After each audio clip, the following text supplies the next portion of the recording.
चीजें होती हैं, उस विधायी कामकाज कितना ज्यादा हो पाएगा इसमें अनुपूरक बजट के अलावा?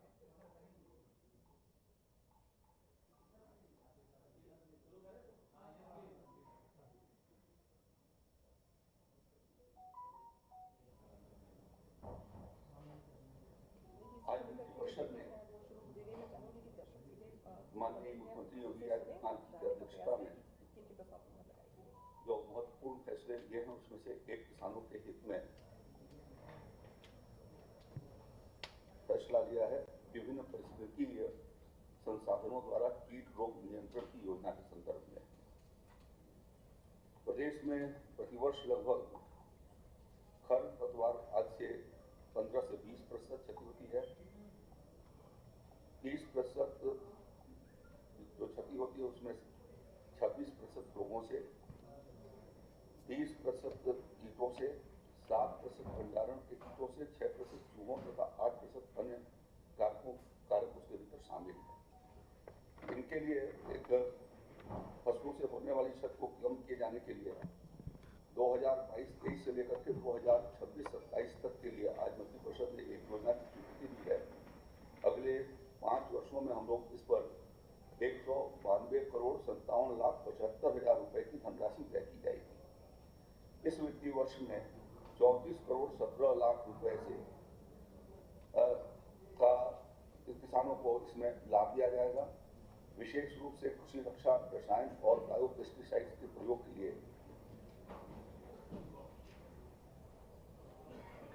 पर्यावरण संरक्षण और विष रहित खाद्यान्न किसानों को उत्पादन हो सके, इसके लिए बायो पेस्टिसाइड और बायो एजेंट्स पर यह हमारी यहाँ राज्य की 9 IPM प्रयोगशालाएं हैं जहाँ पर इनका निर्माण किया जाता है, उत्पादन किया जाता है।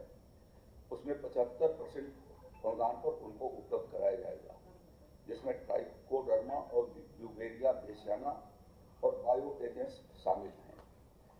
दूसरा, खरपतवार कीट रोग नियंत्रण के लिए एकीकृत नाशी जीव प्रबंधन के लिए इसमें बीज शोधन के रसायन भी उनको उपलब्ध करवाए जाएंगे। लघु सीमांत कृषकों को खरपतवार कीट रोग के नियंत्रण हेतु 50% अनुदान देने की योजना प्रस्तावित है। 22-23 में 1,95,000 हेक्टेयर क्षेत्रफल में अनुदान दिया जाएगा, जिसमें किसानों को आगे आने वाली फसलों के लिए जो कीटनाशक की आवश्यकता होगी वह उससे सुलभ कराए जाएंगे। कृषकों को प्लांट प्रोटेक्शन की दृष्टि से foot sprayer, knapsack sprayer, power sprayer आदि कृषि रक्षा यंत्रों पर 50% का अनुदान दिया जाएगा। जो मानव चालित हैं उनके ऊपर 3,000 रुपए की सीमा में 1,500 रुपए का अनुदान प्राप्त होगा और जो पावर से संचालित हैं उस पर 6,000 पर 50% की सब्सिडी यानी 3,000 रुपए पर उपलब्ध होगा। फसलों के सुरक्षित रखे जाने के लिए 2, 3, 5 क्विंटल की बखारी भी 50% अनुदान पर किसानों को उपलब्ध कराई जाएगी और इससे 10,000 किसानों को इसका लाभ प्राप्त होगा। IPM प्रयोगशाला का सुदृढ़ीकरण और कीट रोग के प्रयोग, उनके सर्विलेंस और साथ ही फसलों की निगरानी, निदान प्रणाली के लिए तकनीकी प्रशिक्षण के भी कार्यक्रम इसके साथ आयोजित होंगे। तो इस प्रकार से आज ये उत्तर प्रदेश के किसानों की इस योजना में 2017 से 22 के बीच में 11,58,321 किसान लाभान्वित हुए थे। 2022-27 तक लगभग 41,42,000 किसानों के लिए इस योजना से उनको आच्छादित किया जाएगा, ये प्रस्तावित किया गया है।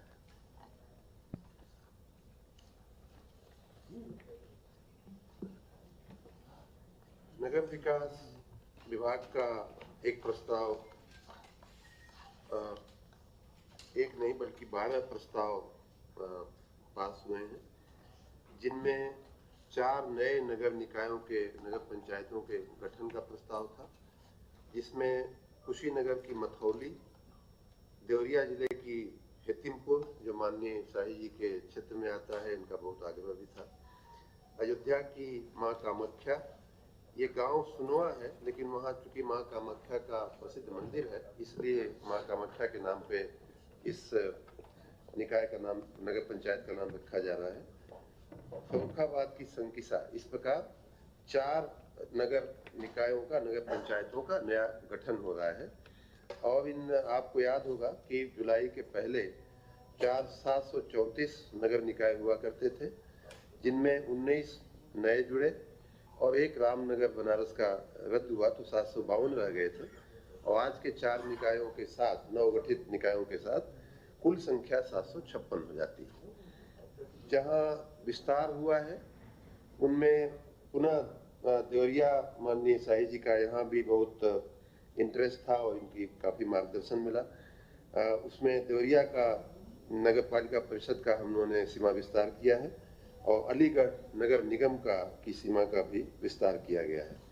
जिन नगर पंचायतों का सीमा विस्तार हुआ है उसमें बांदा जिले की बिसंडा है, बाराबंकी जिले की रामनगर है, शाहजहांपुर की अल्हागंज है, कुशीनगर की रामतोला है, लखीमपुर खीरी की धौरहरा है और फर्रुखाबाद की कंपिल है। कंपिल और विशेष रूप से मां कामाख्या का जो है वो बहुत ही प्रसिद्ध ये जगह है।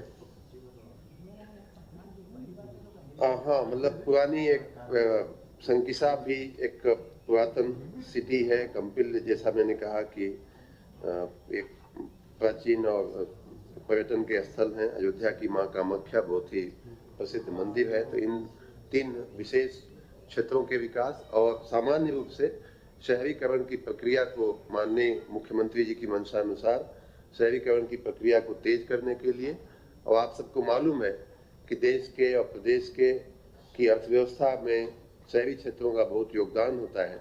तो हम उस योगदान को और भी बेहतर कैसे बढ़ावें, कैसे उसको हम और भी गति दें, इस आशय से इन नए नगर निकायों का गठन और सीमा विस्तार किया गया है।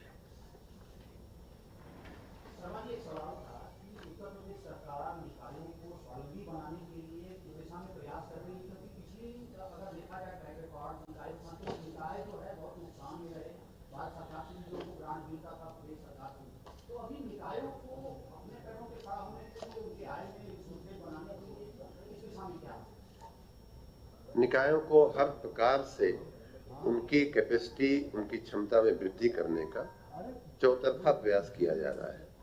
टेक्नोलॉजी का उपयोग करके आपने देखा होगा पिछले दिनों हमने 1533 और संभव जैसी व्यवस्थाएं खड़ी की, जिससे उनको टेक्नोलॉजी के उपयोग की आदत पड़े और नागरिकों को उनसे अपनी अपनी सेवाएं लेने के भी सरलता हो जाए।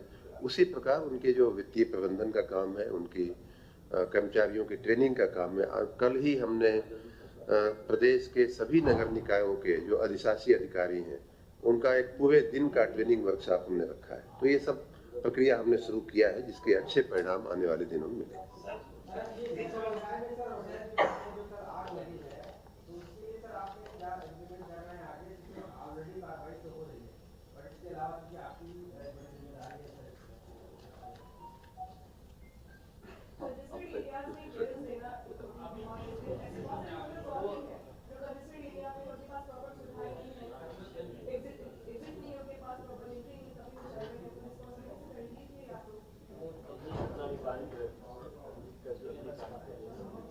इसकी हम अलग से बात करेंगे और इसकी विशेष हम लोग चिंता भी करेंगे। एक महत्वपूर्ण जानकारी आपको दूं, जिसका आज मंत्रिपरिषद ने फैसला किया है। वर्षाकालीन पावर सत्र का 19 सितंबर से शुरुआत हो, इसके लिए मंत्रिपरिषद ने आज निर्णय किया है। माननीय श्री राज्यपाल जी के पास उसका रिकमेंडेशन भेजा है।